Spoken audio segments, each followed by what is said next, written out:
Assalamualaikum dan selamat petang. Saya Dr. Miss Dahlia, ONG Specialist Hospital Andorra. So petang ni kita akan bercakap santai-santai berkenaan dengan yeast infection. Jangkitan kulat dalam wanita ni adalah jangkitan kulat pada faraj ataupun vagina.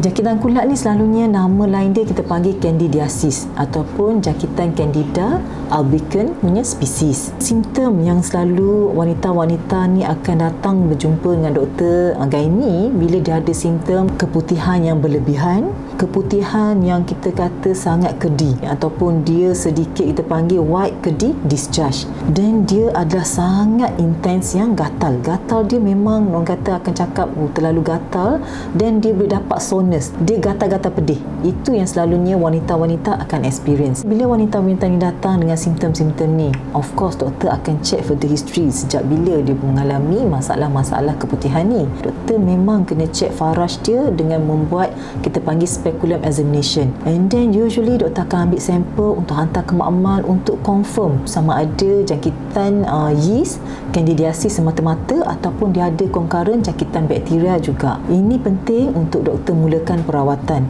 sama ada doktor hanya perlu untuk memberi antifungal ataupun doktor kena juga bagi antibiotik yang berkenaan jika ada concurrent jangkitan bakteria. Normal vagina dia akan ada bakteria-bakteria dia yang tersendiri, dan juga normal untuk dia ada some yeast cell kat dalam vagina, especially untuk wanita yang ada sexually aktif ataupun ada sexual exposure. Cuma bila jangkitan yeast ni akan growth ataupun outgrown, dia akan banyak membiak merebak dalam vagina wanita bila dia ada perubahan hormon.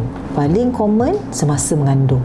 Semasa mengandung disebabkan oleh hormon estrogen tinggi, dia akan menyebabkan disrupted balance between bakteria dengan yeast pada persekitaran vagina. Bila balance ni dikacau pada vagina wanita, tendensi untuk yeast ni membiak berkembang adalah tinggi. So that's why kadang-kadang wanita pregnant quite common untuk didapat jangkitan yeast ataupun vagina candidiasis. Dan contoh wanita yang tak pregnant, bila dia boleh dapat? Selalunya dia akan komplain pre ataupun near menses. Sebelum period datang, biasanya wanita-wanita akan mengalami kita kata premenstrual syndrome.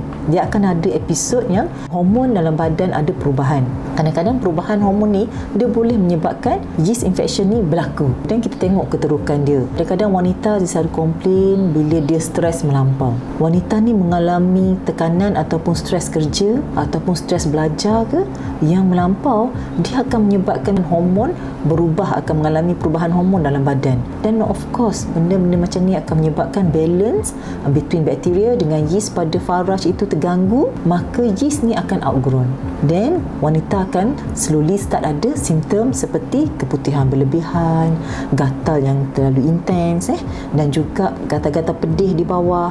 Yang ni yang perlu berjumpa dengan doktor gynae untuk doktor gynae further check dan juga memulakan perawatan yang sepatutnya.